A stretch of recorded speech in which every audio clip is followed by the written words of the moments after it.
Welcome to the tip channel. That is perfection. Hello and welcome back to the tip channel. Today we're going to take a look at changing some cartridges in a Pfister faucet. Now I think they've actually changed that name now to just Pfister.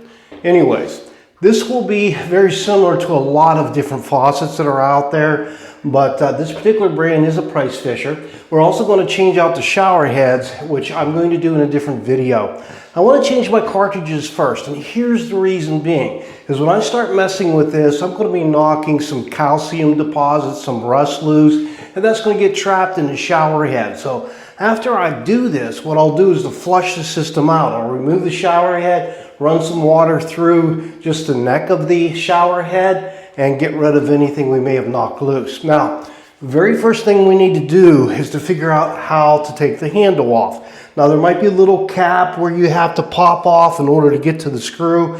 In our case, there's a little Allen screw and a hole right underneath of the faucet. Now, last night I shot that with some Kroll to let that soak overnight so that that'll come out okay for us. But that's the first thing we'll do, is to remove the handles.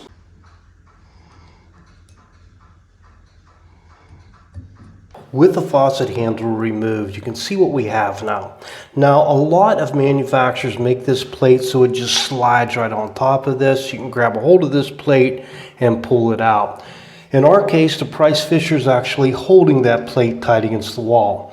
And you can see the threads in here. What we need to do naturally is to unscrew this in order to get this part out of our way.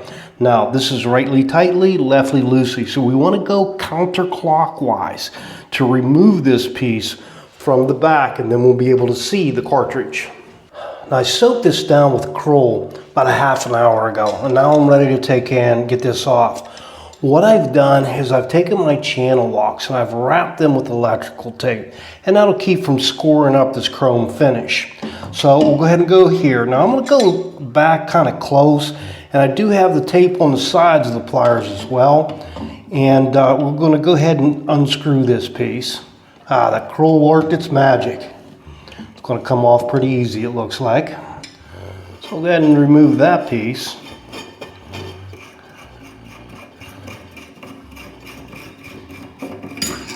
And now we can remove our plate. And now we're down to the guts. Now, depending upon how your shower valve was installed, it may be what they refer to as a shallow set or a deep set. In our case, we're deep. If it were shallow, we may need to remove this plastic ring, but in our case, we don't. We have 4 screws that we're going to remove in order to get the cartridge out.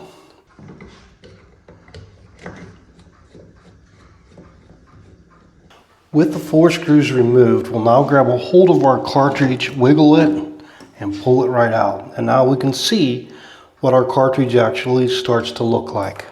Now, don't get alarmed if you pull this out and this is what you see.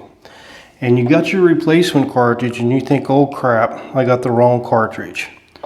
Which does happen, but what we're actually seeing is that there's another piece back in here that needs to come out. So we're going to go ahead and pull that out.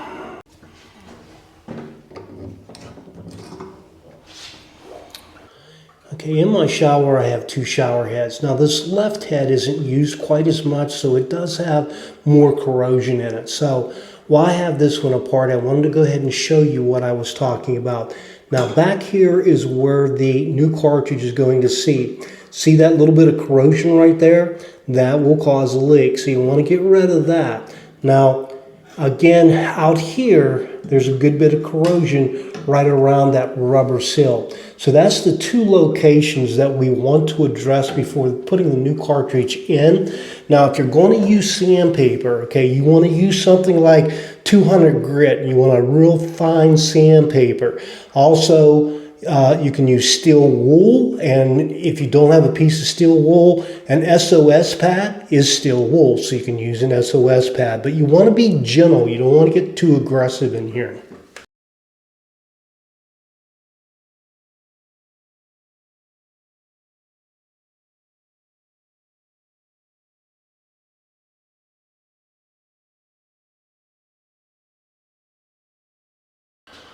All right, so we went ahead and put our cartridge back in. Now, if you're worried about what position it needs to go in, what I did was I turned mine into the off position, which is basically going to make the handle straight up and down. And then I inserted it. There is two little indents, so it can only go in one way or another. And then we want to put our 4 screws in. Now, anytime you have multiple screws like this, do yourself a favor, get each screw started. Don't put one in and tighten it all the way down and then go to the next one, because sometimes it can be off just a hair and make it a nightmare to get the second screw in.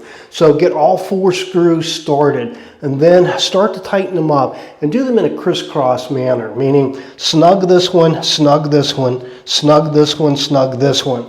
Now, once you have them snug, then go back through and tighten them all down tight. That'll draw everything nice together. At this point, all we have left to do is to throw our plate and our handle back in, which is a reverse of what we did in taking them off.